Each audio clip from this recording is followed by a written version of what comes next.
mixed language acquisition and Iscamtho, native speakers experience in Wake City, Jabavu. I would like to start by saying that my work and my conclusions, the conclusions I managed to reach in the last month, are the product of many years of interest in language in Soweto, and it's an interest that actually started here at IFAS, not here in your former building, that's right. But yeah, I want to stress the fact that IFAS did support all my work since 2007. So I'm quite glad to present here. So I work in Wake City, Jabavu, which is the geographic center of Soweto. And in 2007, I did a study which was purely based on interviews with young adults, questioning them about issues mainly of metalinguistics. What you call metalinguistics is perceptions and ideologies about language and things like that. My second research started in, well, formally it started in June 2011, but in fact it started in October 2010. And that one is based only and strictly on naturalistic recordings of young children. That is, young children carry a little audio recorder in their pocket with the lapel microphone coming up here, and they keep that recorder with them for minimum 90 minutes. I had recordings up to 14 hours. And they don't know that the microphone? Yeah. They do know it? Yeah, they do know it. Usually the first half of my recording is a lot of show-off. Play with the machine, you know, but and the more I really catch naturalistic directions between children and their parents, or other adults on the street, etc. So to start with, I'd like to introduce the context of where I work. Mabaso Street in Wake City is the main street where I recorded children. I think more than 80% of the children I recorded were from this street. So what the map shows you there, you see the White City has a special urban architecture. You have blocks, and each block is divided into 3 houses. So what I'm showing there on the map is only the main language of the family that owns the house and lives in the house. I'm not taking into account possible tenants in the back rooms or in backyard shacks. So in pink, you see Zulu, in green Sutu. These are clearly the 2 main languages. You should add with Sutu, Pedi, and Tswana in blue and light blue. Sutu, Pedi, Tswana, the whole together are the reason why in those locations you have what you call Soweto Zulu. I can confirm that in Mabaso Street, the limit between Sutu, Pedi, or Tswana is very fuzzy. And people tell you they speak Sutu because they are of Sutu origin, but if you were to compare their language very closely with one of the standard versions of those 3 Sutu languages, I'm not sure which one it would be closer to. In any way, you see that diversity doesn't stop there. You have also Tsonga and a little bit of Xhosa, yet Zulu and Sutu are really the 2 dominant languages, and that explains a lot of the data I'm going to show you after. If I could show on the map the languages used by tenants, I would have to add a few other ones, especially foreign languages from Zimbabwe, from Mozambique, from Tanzania. So, now that you've seen the linguistic setting of the place, let's speak about what I consider to be a native mixed experience of language. And I'm giving you there 2 examples. Those 2 examples come from 2 brothers. The first one was a 3-year-old boy, the second one is from a 15-year-old boy. There's no one in between. So the 15-year-old boy is kind of an adult to the young one and behaves like an adult. He's responsible for the boy very often. And what you're showing, what you can see there is very specific kind of language mix. Specific in that it is a syntactic mix. And I will explain, but I've read in some books about a language mix and Bantu languages, etc., that such syntactic mix is impossible and cannot exist. Obviously, it does exist. So, let's analyze the first sentence. Igamalako Ndlumne. The sentence is a little bit strange, to tell you the truth. It's a child speaking. Adults would not turn their sentence this way. But what's interesting there is that word Ndlum. We're dealing with what you call a locative, so that's how in Bantu languages you create the name of a place.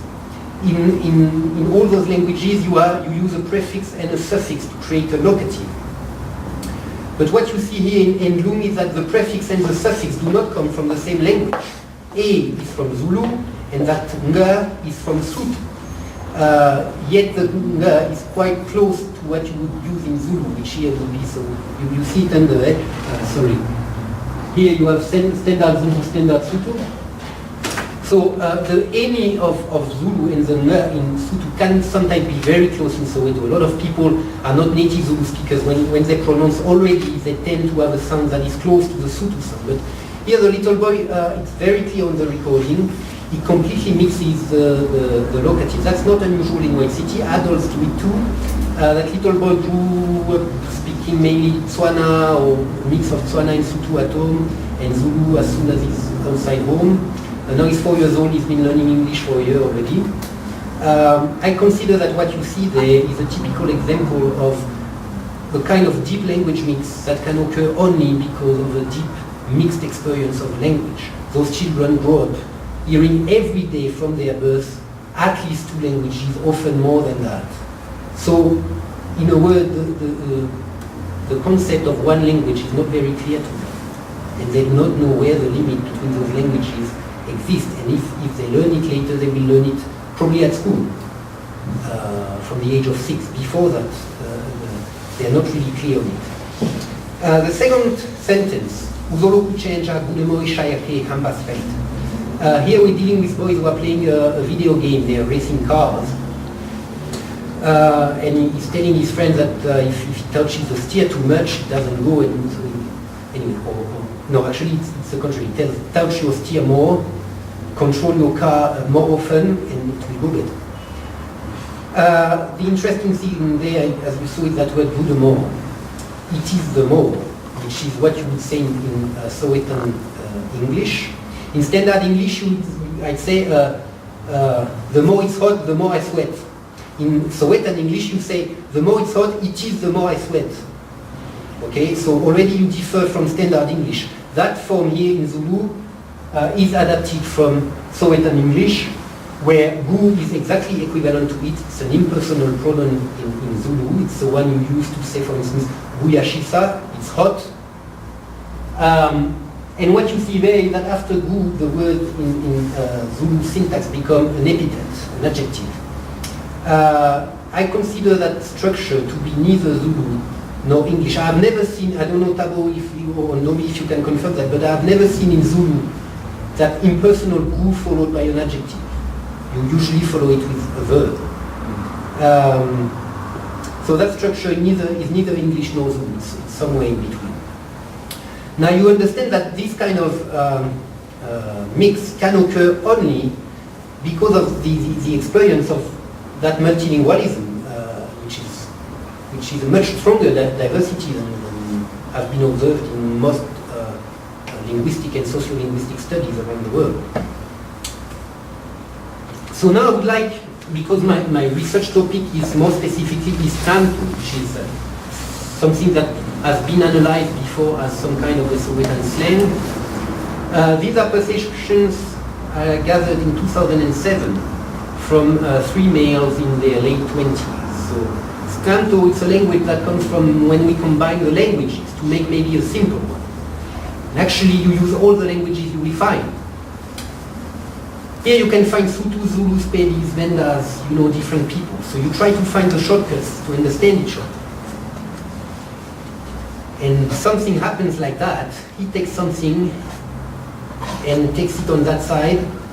And in Soweto we are using our language, but there are many languages. That's why we're using our tsotsita. Here the word tsotsita refers actually to Iscamtho. Now those extracts, I'm giving them to you to show that in White City at least, people really associate language mix and Iscamtho. And if you ask them what is Iscamtho, why is it different from Soweto Zulu, they'll tell you, well, you mix much more when you speak Iscamtho. And that's kind of an issue in the field, because so far Iscamtho was analyzed as a set of slang words And because you use those words which are basically bad Zulu, you speak Iscamtho. But that's not what people perceive their work. And they agree that those words exist, and to them those words are quite old for most of them.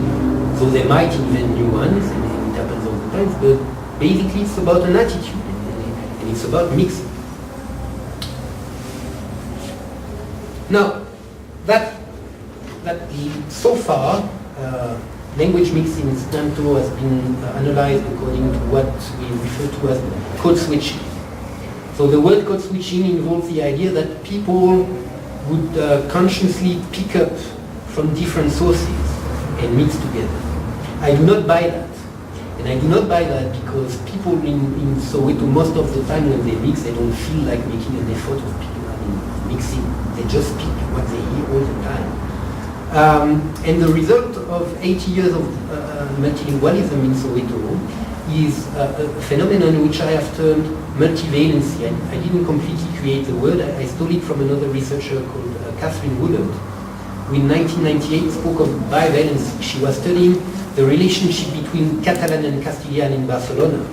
And because these two languages are closely related, she discovered that sometimes people play with the word and make sure to use a word that can be either Castilian or Catalan. Here the situation is a bit different. First, it's not bivalency, it's multivalency, because there's many more than two languages. And secondly, words became multivalent and became part of many languages through language contact. And it's mainly words from either English or Afrikaans that are no words that you use in any language in Soweto. It doesn't matter if you want to speak English or Sotho or Tswana or Tsonga or whatever else. When you mean why, you say why. And you do not use any word from an African language. In addition, in Zulu, to give you that example, it's the same with other languages, but in Zulu, the traditional way to ask why is exactly the same as to ask what and how. So you would use the same construction for all those questions, but in Soweto it does not happen. You say why when you mean why, and you use the construction, the Zulu construction, by adding a suffix ni at the end of your verb, only to mean how and what. So we have here a strong divergence due to language contact. Now I give you a few examples of words. Why, if, that's why, the food segway is kind of an insult.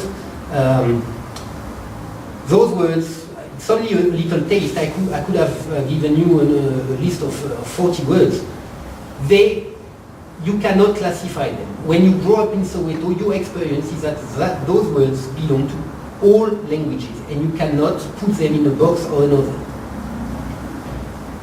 So I believe that multivalency, and I'm going to try and show this to you, is a better way to understand what's happening in white cities than concepts such as code switching.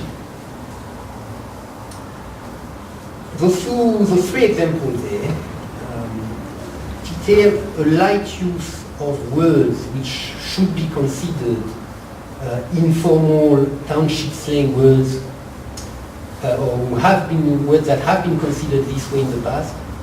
And I'm trying to show there that the use of these words has gone much deeper than what's been analyzed. So the first one, you see that word mahlogoloza. The dad there is talking to his young daughter. She was 4 years old at the time of the recording.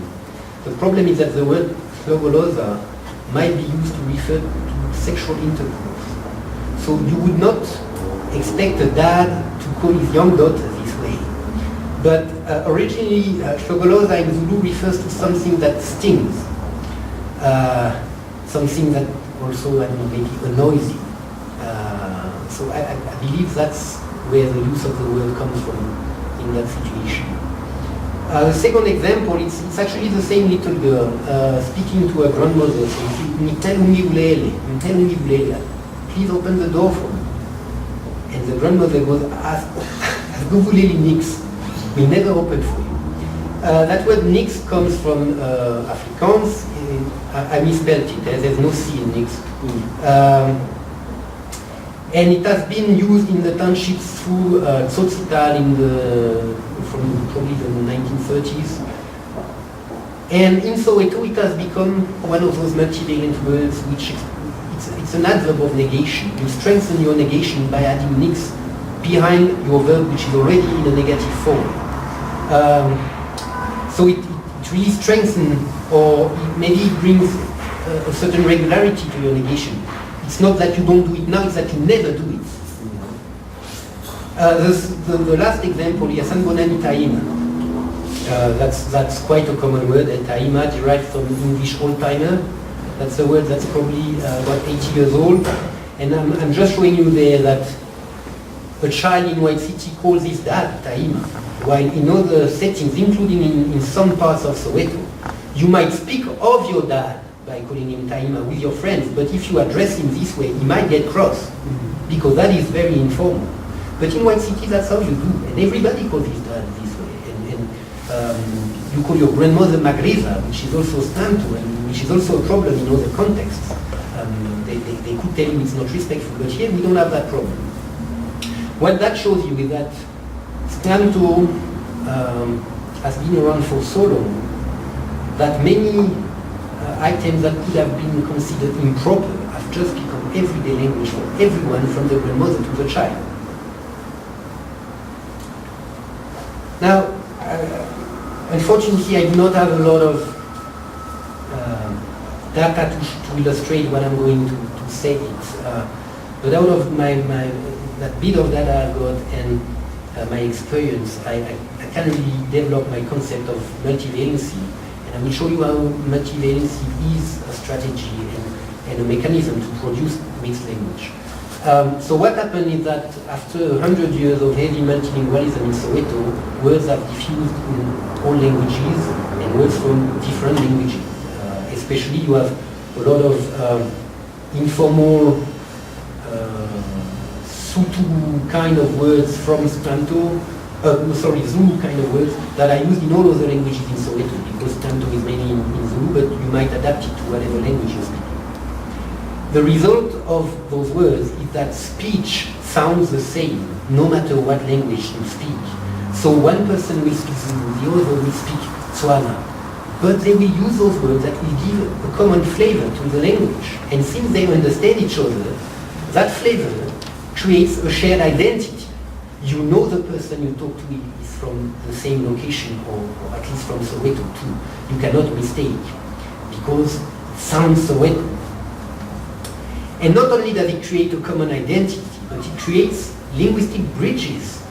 And suddenly, if you knew only Zulu from your parents, it becomes much easier for you to learn Sutu or Tsonga, because those people who use Sutu and Tsonga, they use those same multivalent words as you. So if they ask a question, they say why also. They don't come with a specific Sutu form. So you can learn Sutu without learning a deep version that would require you to really learn all those little different details between your language and Sutu. You skip those details by using multivalent items. You understand what I mean there? So the interesting thing is that in Soweto, people often tell you they speak 5, 6, 7, 10 languages. If you go into the deep practice of those languages, you might find out that they can hardly speak one of those languages with people from a rural place, because they understand that deep language of them. But as long as they speak with a Sowetan person, they can actually speak those 10 languages, and they will never encounter any communication failure. And finally, the last consequence of that phenomenon is that the boundaries between languages become very fuzzy, and especially for children who do not formally learn a language and its rules. Now, just to conclude, I want to mention some of the consequences of the development of both multilingualism and Iscamtho as an expression of multilingualism in White City. The first problem lies in the education system. By law, every child can receive primary education in his or her native language. The problem in White City is to understand what is actually the native language of the child. And sometimes you cannot at all pinpoint one native language, and there is not one language that the child masters better than another. So then the question comes, what language should my child master better? And you might send your child to a school using a language that your child does not master too well, but because you want him to learn it better. So for instance, you mainly speak Tswana at home, or the child mainly speaks Tswana at home because he's living with his mom and his grandmom, but the parents decided that the dad doesn't stay here as his own language and the child should learn it, so they'll send him to school in Zulu. Another aspect is that because it's difficult to know what language your child knows better, you might just be tempting to skip all those African languages and send him from grade 1 into a school where he's going to learn English. So he will keep using those many languages in the location, but he will never learn them formally. And the problem in that whole situation is, to me, it's a problem of equality of rights. The child who grows up around Burundi in KZN will go to school in a language that is exactly identical to the language his parents use at home. But in the center of Soweto, the child speaks a language with his parents, he calls it the same as the school language, but when he goes to school he might miss, I believe, more than 30% of the information that's given to him, because he doesn't know that school language, which is standard, and which is very different from the urban variant, the mixed language. In the justice system, so the problem arises from the same issue of mixed urban language. The issue there is that you're supposed, when you get tried in South Africa, you're supposed to be able to defend yourself in your own language. A friend of mine, unfortunately passed away 4 months ago, told me his story. He spent 5 years in jail about 12 years ago. And he explained that during his trial, so he asked to speak in Zulu. And he started speaking his everyday Zulu, what he knows to be Zulu. And after 2 minutes, the translator stopped him and pointed at the judge that this man was disrespectful to the court because he was speaking Tsotsita, so you could say a criminal language. So that translator took on himself to point out the accused and make him look bad in the eyes of the judge just because he did not like the language he was speaking. And I've observed courts in Gauteng, I've had many opportunities for their criminal courts. I've seen translators work. I cannot believe that a translator working around here will not understand that language. So I believe that translator acted really upon a moral judgment of the language that was being spoken more than on an issue of understanding. And the problem there, fundamentally, the source of both those problems is that in South Africa you have strong linguistic rights, but only on the basis of formal standard languages. And those standard languages were born from colonization and missionaries, and the languages that were made standard were rural traditional languages, and that was about 150 years ago, and the world has changed, and the country has changed, and people moved and settled in town, and all that phenomenon that had occurred in the Middle Ages in Europe, producing new languages that became the standards, the languages of the elite in big cities became the standards. All that process has been occurring in South Africa or in the rest of Africa for 150 years, but the standards are still the old rural versions. And all that evolution of cities and urban life, etc., is not recognized at all by the present linguistic regime. So considering that cities are growing fast, that most already, I think in South Africa it's been something like 50 years since the majority of the population is urban. So take into account the importance of urban populations, the importance of mixing, ethnic and linguistic mixing in urban locations. And you will probably quickly understand that the gap between the actual practice of language and the official view on those languages does not allow people to see their rights fully respected. And I will end on this, if you want.